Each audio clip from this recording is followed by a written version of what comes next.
Assalamualaikum warahmatullahi wabarakatuh. Selamat pagi. Baiklah, kita lanjutkan pelajaran matematika peminatan. Materi sekarang adalah penggunaan turunan fungsi trigonometri. Salah satunya adalah menentukan titik stasioner. Dalam ilmu matematika di bidang kalkulus, titik stasioner itu disebut juga dengan titik kritis, yaitu suatu titik di dalam grafik dengan turunan kurva pertama yang hasilnya sama dengan 0. Dengan kata lain, titik stasioner merupakan titik di mana fungsi berhenti, naik atau turun. Contohnya, tentukan titik stasioner interval fungsi naik dan fungsi turun pada fungsi trigonometri Y sama dengan cos 2X untuk X lebih dari 0 derajat sampai dengan 360 derajat.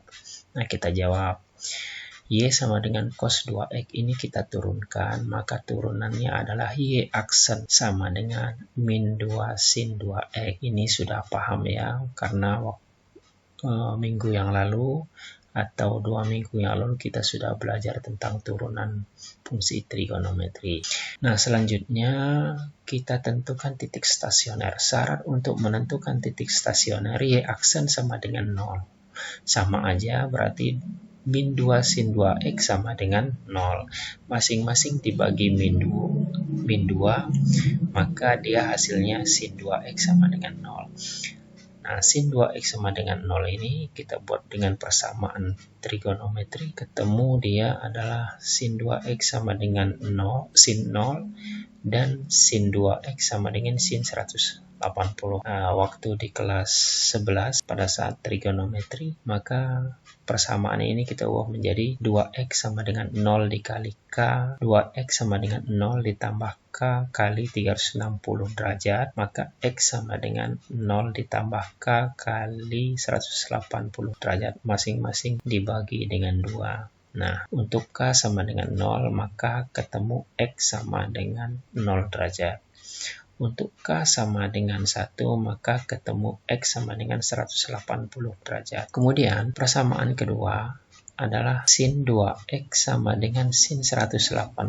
Maka persamaannya menjadi 2X sama dengan 180 ditambah K kali 360 derajat. Kenapa kok di sini menggunakan 0 dan 180? Karena dia sin, nilainya positif adalah di kuadran 1 dan kuadran 2. Kita lanjutkan. Masing-masing dibagi dengan 2, ketemulah X sama dengan 90 derajat ditambah K kali 180 derajat.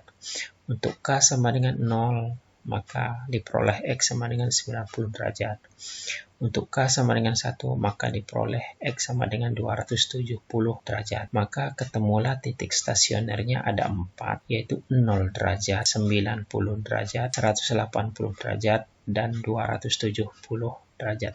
Nah, keempat titik stasioner ini masih berada dalam interval 0 derajat sampai dengan 360 derajat. Nah, inilah titik stasionernya pada fungsi Y sama dengan cos 2X. Ada 4 titik stasioner. Kemudian kita lanjutkan manfaat dari atau penggunaan dari fungsi turunan fungsi trigonometri adalah yang kedua, selang kemonotonan fungsi trigonometri.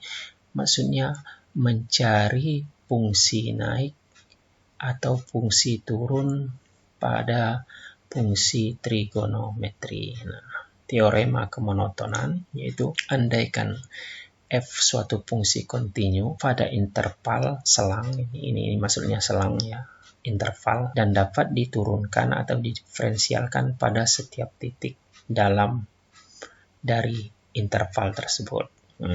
Jika fungsi tersebut diturunkan, maka turunannya adalah f aksen X. Kemudian mencari X ini dengan menggunakan titik stasioner, maka ketemu X-nya, kemudian disubstitusikan ke fungsi turunan tersebut, nilainya adalah positif, maka fungsi tersebut dikatakan fungsi naik. Sementara kalau nilainya adalah negatif, kurang dari 0 atau negatif, maka fungsi tersebut adalah disebut fungsi turun. Nah, sederhananya adalah fungsi akan naik jika turun pertamanya lebih besar dari 0 atau positif.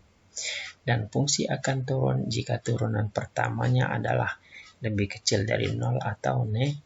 Kemudian kita uji turunan pertama. Ya, perhatikan gambar pada slide berikut. Nah, ini ada gambar untuk menentukan apakah dia adalah nilainya maksimum atau minimum, atau dia disebut nilainya disebut titik belok.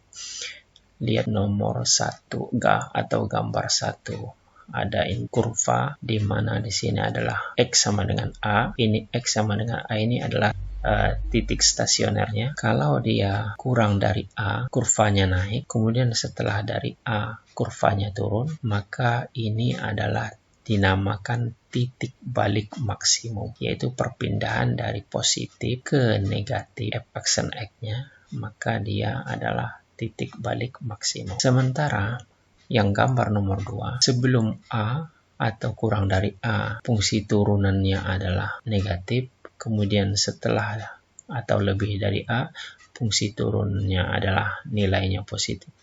Maka ini dinamakan titik balik minimum. Nah, ini ada keterangannya yang nomor 2. Kemudian untuk nomor 3 dan nomor 4, yaitu yang kurang dari A, dia nilai fungsi turunannya adalah negatif.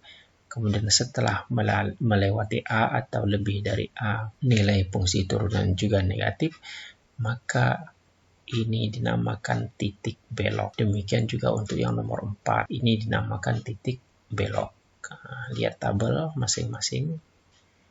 Jadi untuk yang gambar 1 ini adalah titik balik maksimum, yang nomor 2 adalah titik balik minimum, yang nomor 3 dan nomor 4 ini adalah titik belok. Kita ambil contoh, tentukan titik stasioner dan jenis fungsinya. Misal fx sama dengan 2 cos x ditambah 2 sin x, intervalnya lebih dari 0 tetapi kurang dari pi atau kurang dari 180. Kita jawab fx ini kita turunkan jadi f aksen x cos 2x ini turunannya min 2 sin 2x ditambah 2 sin x turunannya adalah 2 cos. Nah, ini kita cari titik stasionernya, yaitu f aksen x sama dengan 0.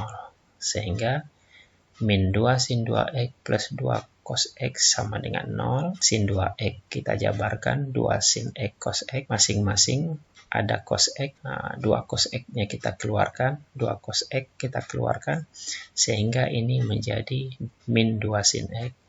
Ini kita keluarkan 2 cos x-nya menjadi 1, sama dengan 0. 2 cos x, ada 2 persamaan ini. 2 cos x sama dengan 0. Cos x sama dengan 0, masing-masing dibagi 2. Sehingga ketemunya dengan cara yang sama seperti contoh yang slide yang tadi, maka ketemulah x sama dengan v per 2, 3v per 2. Ini titik stasiun. Kemudian untuk yang min 2 sin x plus 1 sama dengan 0, maka sin x sama dengan setengah. Sin berapa sama dengan setengah? Yaitu 30 derajat atau pi per 6 dan 150 derajat atau 5 pi per 6. Sehingga titik stasionernya adalah ada 4 pi per 6, pi per 2, 5 pi per 6, 3 pi per 2. Nah, kita lanjutkan. Kemudian untuk mencari nilai stasionernya, dari masing-masing titik stasioner ini, kita substitusikan ke bentuk fungsi yang disoal. Maka ketemulah untuk pi per 6 adalah 3 per 2, untuk pi per 2 adalah 1, dan untuk 5 pi per 6 adalah 3 per 2. Nilai maksimumnya adalah 3 per 2, kemudian nilai minimumnya adalah 1. Nah, kemudian untuk mencari titik maksimumnya kita buatkan tabel sehingga menjadi seperti ini. Untuk titik stasionernya tadi adalah pi per 6. Nah, pi per 6 ini kalau kita substitusikan ke turunan fungsi tersebut, maka akan dihasilkan 0.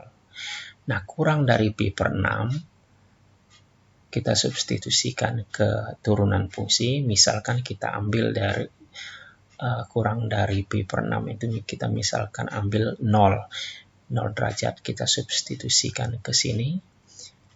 Artinya X-nya diganti 0, maka ketemulah nilainya positif. Kemudian untuk X-nya dari pi per 6 sampai dengan pi per 2, nilainya adalah negatif. Kita ambil contoh adalah X-nya 60 atau pi per 3.